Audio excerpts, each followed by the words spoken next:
प्यारे बच्चों, चलिए बीए पार्ट 3 बीए भाग 2 प्रथम प्रश्न पत्र फर्स्ट पेपर। ठीक है बच्चों, आज इसमें हम लोग पढ़ेंगे कश्मीर विवाद की उत्पत्ति।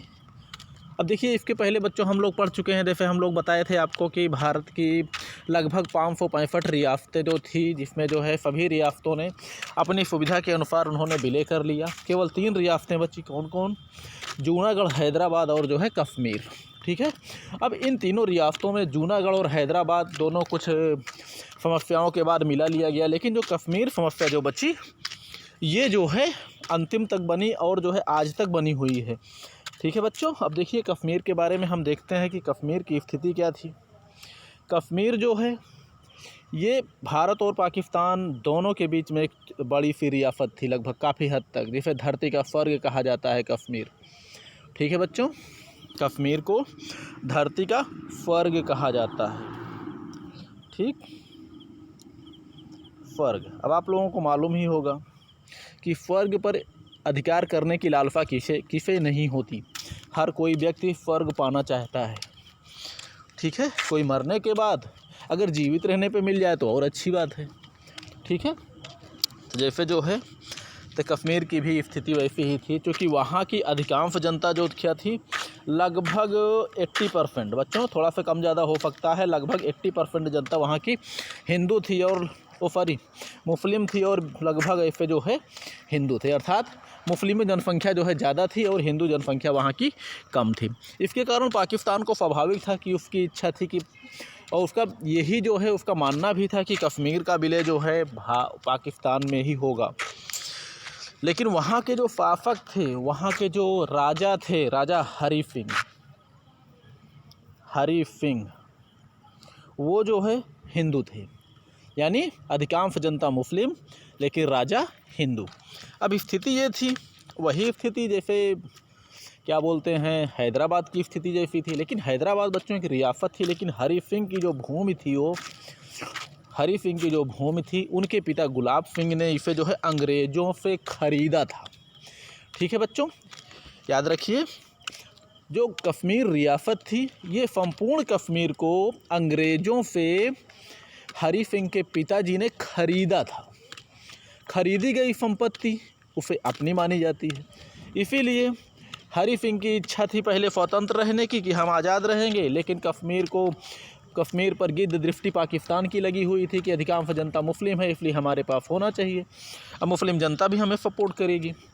जब उसको लगा कि अब जो है ये कश्मीर हमारे हाथ से चला जाएगा, कश्मीर के राजा आज़ाद रहेंगे, तो उसने कश्मीर को लेने के लिए एन केन प्रकार हथकंडे अपनाने शुरू किए बच्चों, जो आज के समय में आज तक 1947, ठीक है याद रखिए, 1947, 65, 71 और 99 4 प्रकार के संघर्ष भारत और पाकिस्तान के बीच में हो चुके हैं, केवल कश्मीर के लिए, कश्मीर को लेने के लिए।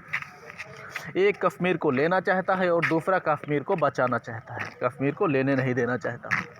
ठीक है, इसी के अंतर्गत 4 युद्ध हो चुके हैं। ठीक है बच्चों, हम लोग थोड़ा सा पढ़ेंगे कश्मीर विवाद की उत्पत्ति। कश्मीर विवाद की उत्पत्ति, चलिए शुरुआत करते हैं बगैर देरी किए हुए।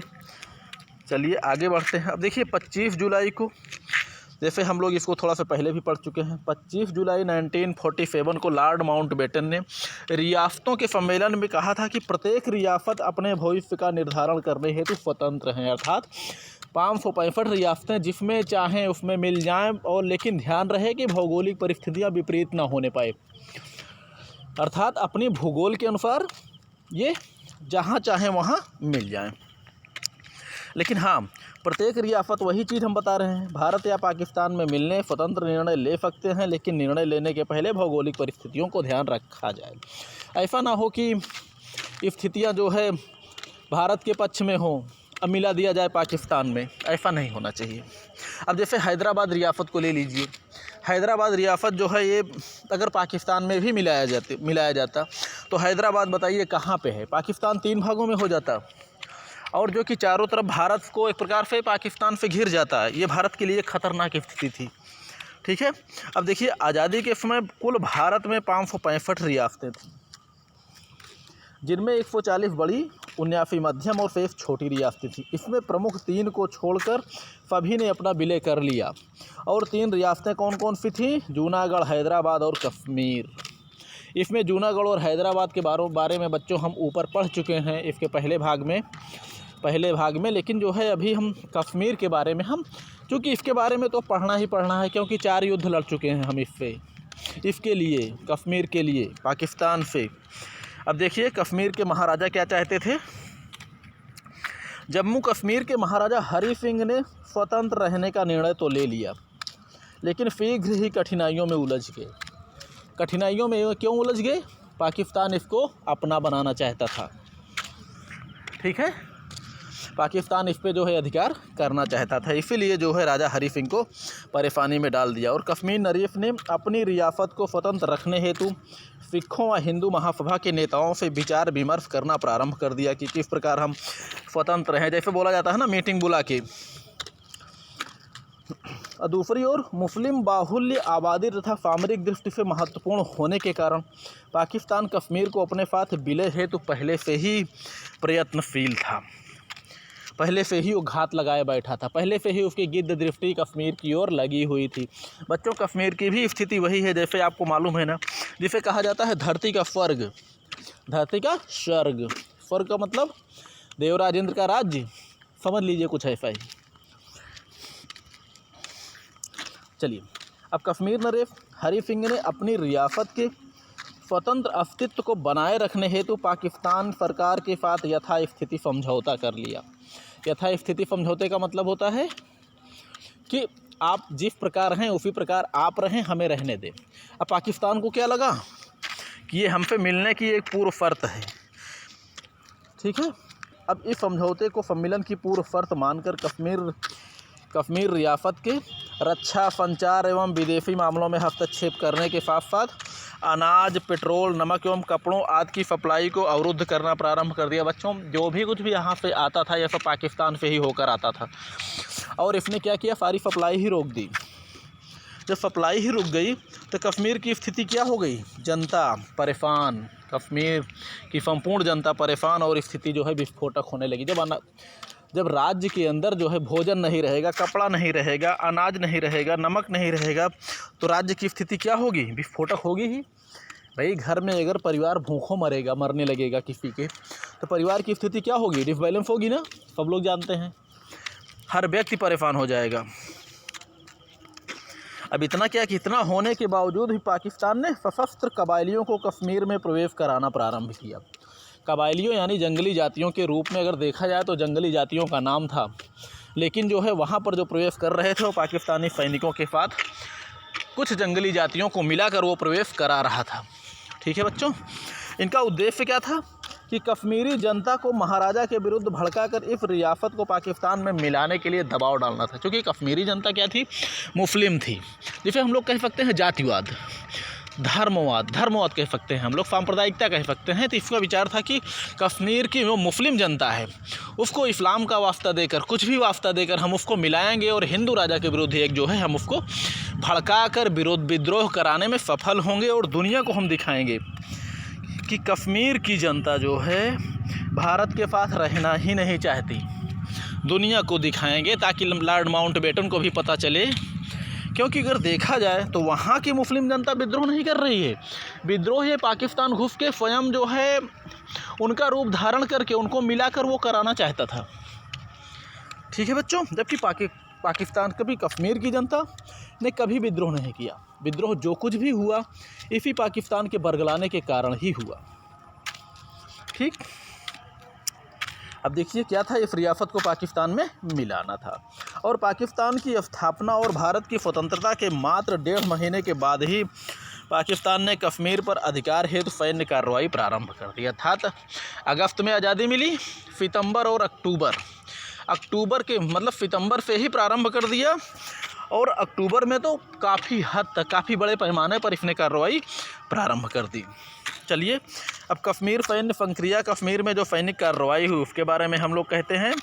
क्योंकि 48 हमने लिखा है, लेकिन बच्चों साधारण तौर पर कश्मीर सैन्य संक्रिया जो थी ये ऐसे होना चाहिए। देखिए 47, 48 जो कि प्रारंभ हो गई थी अक्टूबर 47 में से ही और 48 तक चलती रही, 48 तक चलती रही।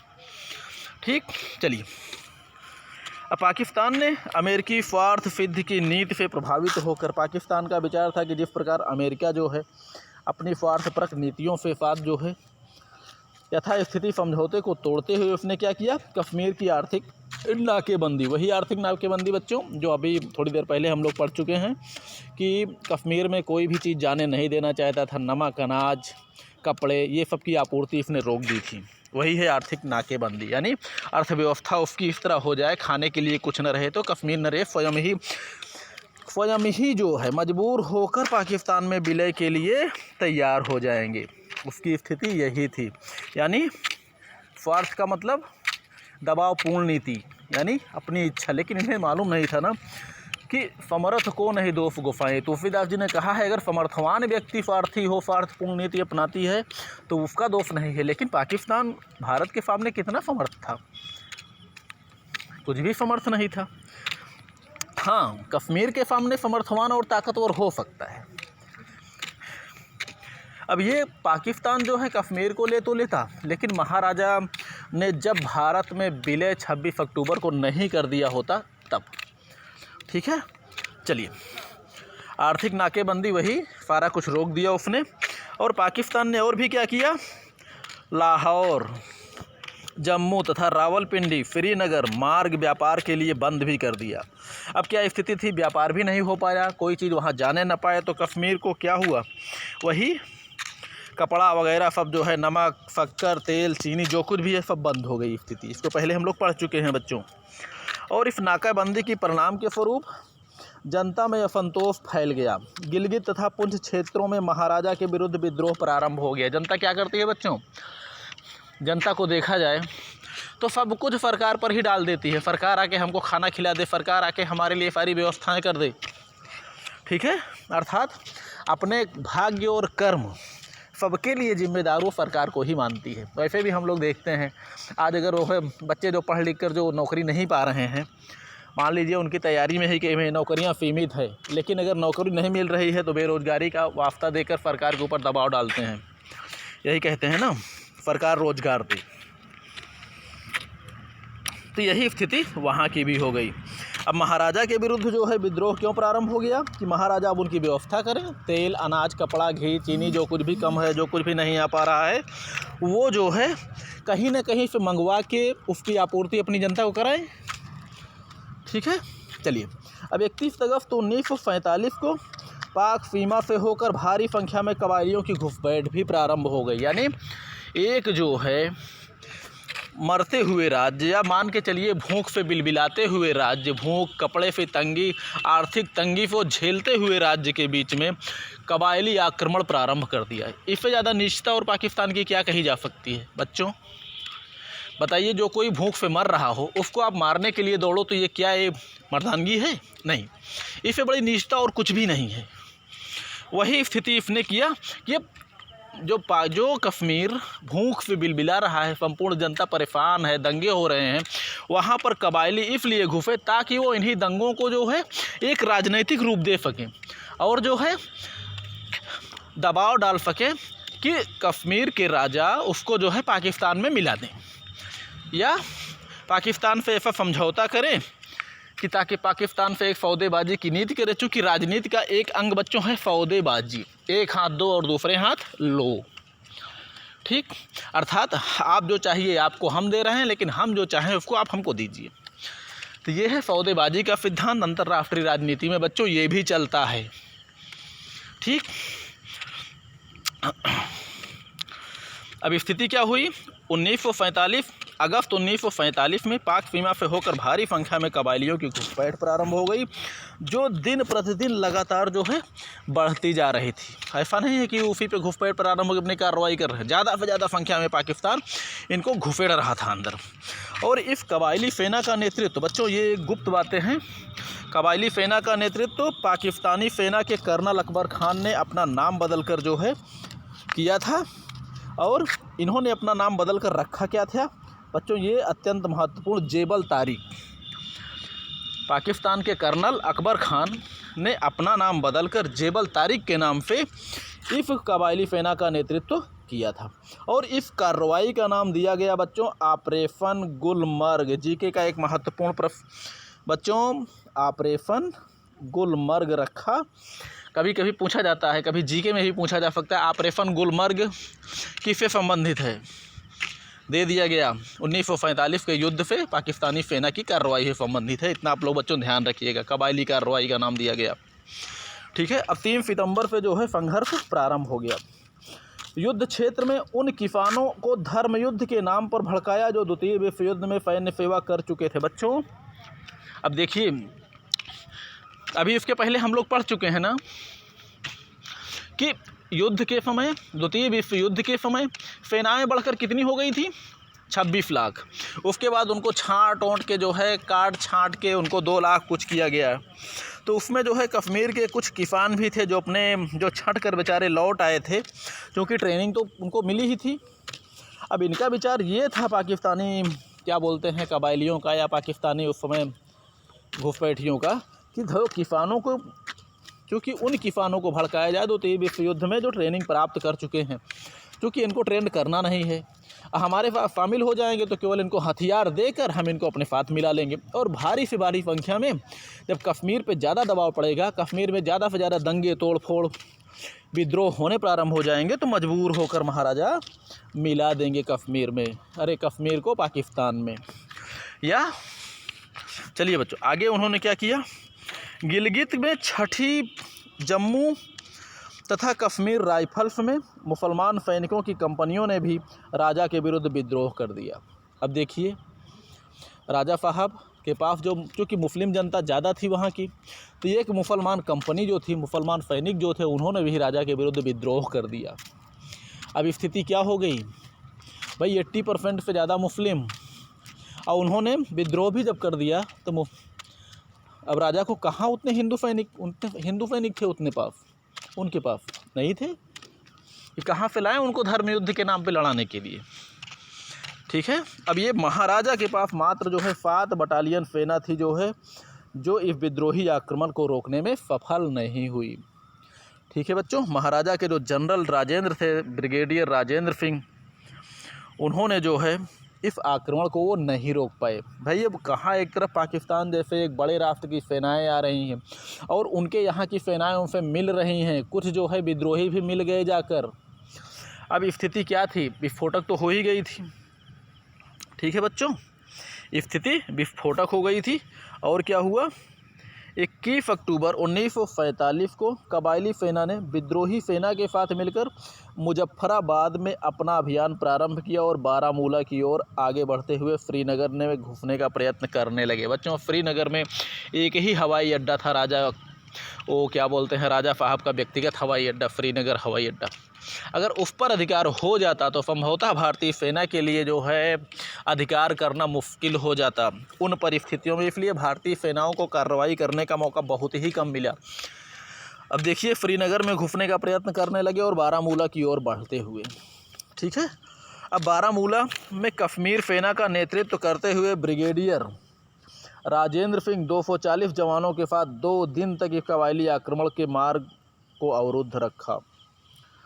लेकिन क्या करते, कब तक रोकते? 240 जवानों के साथ 240 जवानों की क्षमता ही कितनी है बच्चों, जहां एक तरफ से जो है पाकिस्तान की पूरी सेना, पाकिस्तान की सेना भी मिली हुई है, कबायली भी है, अंदर के विद्रोही भी हैं, सभी लगे हुए हैं।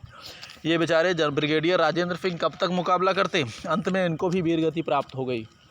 ब्रिगेडियर राजेंद्र सिंह की मृत्यु के बाद नेतृत्व के अभाव में बारामूला पर कबायलियों का अधिकार हो गया और 24 अक्टूबर को मुजफ्फराबाद रेडियो से आज़ाद कश्मीर की घोषणा कर दी। आज़ाद कश्मीर की घोषणा कर दी। अब महाराजा ने क्या देखा कि कश्मीर आज़ाद हो गया, यानी क्या कश्मीर गुलाम था? नहीं, अब उसको गुलाम माने, बात दूसरी है। अब महाराजा ने जब देखा कि अब कबायली श्रीनगर पर भी अधिकार कर लेंगे तो उन्होंने अविलंब 26 अक्टूबर 1947 को भारत की शर्त पर विलय की घोषणा कर दी।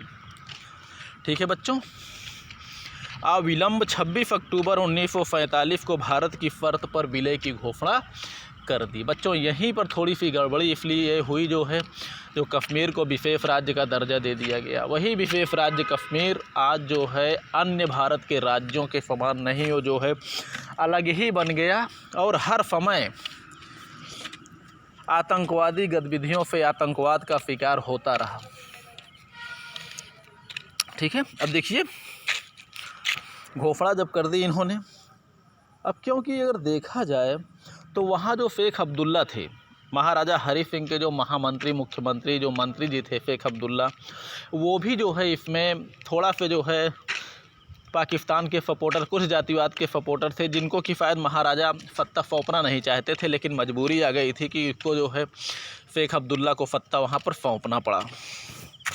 अब देखिए जब भारत का विलय हो गया 26 अक्टूबर को, तो 27 अक्टूबर को सबसे पहले जो है लेफ्टिनेंट कर्नल रंजीत राय के नेतृत्व में प्रथम सिख बटालियन वायुयान द्वारा यानी विमानों के द्वारा श्रीनगर पहुंची। अब श्रीनगर हवाई अड्डा जो कि बिल्कुल काम चलाऊ हवाई अड्डा था, लेकिन भारतीय वायुसेना की दिलेरी है, उनकी जो है एक उसके मनोबल की देन है कि वहाँ पर भी जो है उसने अपना कार्य बड़ी ही कुशलता से किया, बड़े ही अच्छे ढंग से निभाया। भारतीय सेना ने जब प्रथम आक्रमण बारामूला पर किया तो उन्हें असफलता हाथ लगी एवं पीछे हटना पड़ा, और इस कार्रवाई में कर्नल रंजीत राय को वीरगति प्राप्त हुई, अर्थात पहली ही कार्रवाई में कर्नल रंजीत राय को वीरगति प्राप्त हो गई। और 29 अक्टूबर को ब्रिगेडियर एल.पी. सेन ने सेना का नियंत्रण अपने हाथ में लिया और उन्होंने सेना को जो है कुछ पीछे हटा दिया, सेना को कुछ पीछे हटा दिया और उरी के करीब 4 मील पश्चिम में लगा दिया। यहाँ पर बच्चों पाकिस्तान और भारत के बीच फलातुंग का युद्ध हुआ, जिसमें भारतीय सेना विजयी हुई। 3 नवंबर को 4 कुमायूं बटालियन के कमांडर मेजर सोमनाथ शर्मा ने बड़गाम की पहाड़ियों के पास अपना मोर्चा संभाला। बच्चे ये वही मेजर सोमनाथ शर्मा हैं जिन्हें प्रथम परमवीर चक्र प्राप्त होने का गौरव प्राप्त है। ठीक है बच्चों, भारत में सबसे पहले प्रथम परमवीर चक्र विजेता कौन है? मेजर सोमनाथ शर्मा। 1945 के 1947 के भारत पाकिस्तान संघर्ष में इनको मिला था। ठीक है, अब इन्होंने क्या किया, बड़गाम की पहाड़ियों के पास अपना मोर्चा संभाला तथा अपने से कई गुना शक्तिशाली, यानी इनके पास जितनी क्षमता थी उससे ज़्यादा जो है कबायलियों को, उससे ज़्यादा विद्रोहियों को ये मुकाबला ये करते रहे, और इस लड़ाई में मेजर सोमनाथ शर्मा को वीर गति प्राप्त हुई। 7 नवंबर को भारतीय सेना ने भारी आक्रमण करके 8 नवंबर को बारामूला पर अधिकार कर लिया। ठीक है बच्चों, चलिए निर्णायक युद्ध। वर्ष 1947 के अंतिम माह में नियमित पाक सैनिकों ने भी आक्रमण कर दिया, यानी अभी तक जो ये कबायलियों के रूप में सैनिक जो आए थे, अब वहाँ की जो नियमित सेना थी पाकिस्तानी सेना ने अब देखा कि ये भारतीय सैनिक कबायलियों को हरा देंगे, इनको पछाड़ते हुए घर के इनके बाहर कर देंगे, लाके फिर पाकिस्तान में घुसेड़ देंगे इनको मौका में। तो वहीं पर जो है पाकिस्तान की सेना ने भी अटैक कर दिया एवं सर्दी के मौसम का लाभ उठाते हुए गिलगित, हुंजा तथा बागाह क्षेत्रों पर पुनः अधिकार कर लिया, और कश्मीर की स्थिति गंभीर होते देख 26 जनवरी 1948 को पश्चिमी कमांड के नेतृत्व जनरल के.एम. करियप्पा को सौंपा गया। के.एम. करियप्पा बच्चों बहुत ही प्रसिद्ध नाम है, याद रखिएगा। फील्ड मार्शल की उपाधि से सम्मानित हैं करियप्पा जी, और इन्होंने अपने क्षेत्रों को वापस लेने के लिए विस्तृत सैन्य कार्रवाई प्रारंभ कर दी, और 6 फरवरी 1948 को पाक द्वारा नौशेरा के किले पर आक्रमण किया और भारतीय बंकरों में भी प्रवेश कर गए। पाकिस्तान ने नौशेरा के किले पर आक्रमण किया और भारतीय बंकर थे, बंकर छुपने वाले स्थान सैनिकों के जहाँ पे बैठकर निगरानी की जाती है वो हैं बंकर, उसे कहा जाता है। और भारतीय सैनिकों ने ब्रिगेडियर उस्मान के नेतृत्व में डटकर पाकिस्तानी सेना का मुकाबला किया तथा नौशेरा के किले को मुक्त करा लिया। बच्चों, ऐसे मुस्लिम सैनिकों को कोटि कोटि बधाई। उन मुसलमानों में से तो ये नहीं है जो कि पाकिस्तान के बहकावे में आ गए और जो है पाकिस्तान का साथ देने लगे। देखिए, ब्रिगेडियर उस्मान फिर भी बहुत से ऐसे जवान हैं जिनको जो है हर समय हर भारतीय को सलाम करना चाहिए। ब्रिगेडियर उस्मान हो गए और जो है वो क्या बोलते हैं वीर अब्दुल हमीद हो गए। बताइए, उन मुस्लिमों से ये लाख गुना क्या, ये कई हिंदुओं से भी लाख गुना अच्छे हैं, गद्दार हिंदुओं से भी। ये देशभक्त हैं, ना ये मुस्लिम हैं ना हिंदू, ये केवल देशभक्त हैं बच्चों। सिर्फ इनको यही तवज्जो दिया जाए।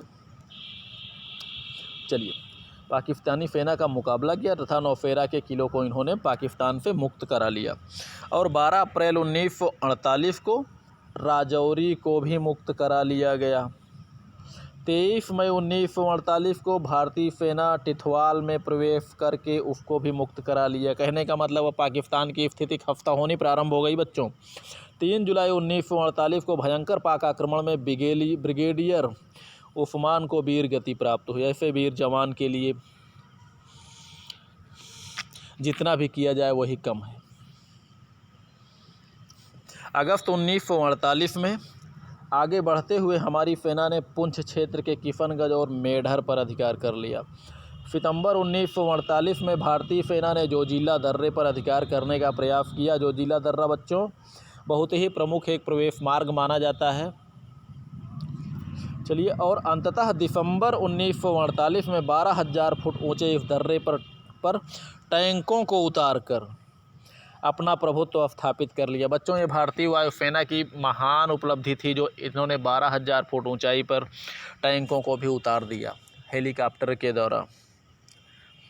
और इस युद्ध में जहां एक तरफ युद्ध जारी था, एक तरफ युद्ध जारी था और दूसरी तरफ शांति के प्रयास भी चल रहे थे, अर्थात 22 दिसंबर 1947 को ही भारतीय प्रधानमंत्री नेहरू जी ने पाक प्रधानमंत्री लियाकत अली खां को पत्र लिखकर कबायली आक्रमण को रोकने का आग्रह किया, लेकिन उस समय पाकिस्तान ने ध्यान नहीं दिया। अंततः 1 जनवरी 1948 को संयुक्त राष्ट्र संघ के प्रयास से युद्ध विराम समझौता लागू हो गया और युद्ध यहीं पर रुक गया। बच्चों, यही युद्ध जो है थोड़ा सा जल्दबाजी कर दिया हमारे नेहरू जी ने। अगर यही युद्ध कुछ समय और चला होता तो हमारी भारतीय सेनाएं संपूर्ण कश्मीर को मुक्त करा लेती, संपूर्ण कश्मीर को मुक्त करा लेती। आज ये कश्मीर की समस्या ही नहीं होती। ना तो 1965 का युद्ध होता, ना 1962 का युद्ध होता, ना 1971 का युद्ध होता, ना ही 1999 की घुसपैठ होती। ठीक है, लेकिन यही थोड़ी सी गलती है जो हमारे नेहरू जी की महान भूल कही जाएगी, जिसका परिणाम, जिसका खामियाजा आज जो तक जो है भारत भुगत रहा है। ठीक है बच्चों, अब इनकी दूरदर्शिता कही जाए या कुछ भी कही जाए, तत्कालीन परिस्थितियां कही जाए, क्या हो, लेकिन कुछ समय तक जहां तक मैं समझता हूं भारतीय सैनिकों को लड़ने का मौका और मिला होता, भारतीय सैनिकों को अगर लड़ने का मौका और मिला होता तो शायद कश्मीर जो है उसी समय मुक्त हो गया होता और सारी प्रॉब्लम से ही दूर हो गई होती, हमारे ये 3 युद्ध नहीं हुए होते। लेकिन अब उस समय की परिस्थितियां क्या थी, हो सकता है नेहरू जी ये चाहते थे कि जितना अभी हम लोग आज़ाद हुए हैं, ना तो घर में ठीक से खाने को है, ना जो है हमारे यहाँ बहुत अधिक हमारी अर्थव्यवस्था मजबूत है, इससे अच्छा है कि कम से कम युद्ध को रोक दिया जाए, जो है वही बचा रहे, अधिक से अधिक कम से कम जो है सुकून से जीवित तो रहें। यानी अर्थव्यवस्था का भी नुकसान जो कि बच्चों होता ही है युद्ध के मैदान में। अब नेहरू जी की क्या सोच थी,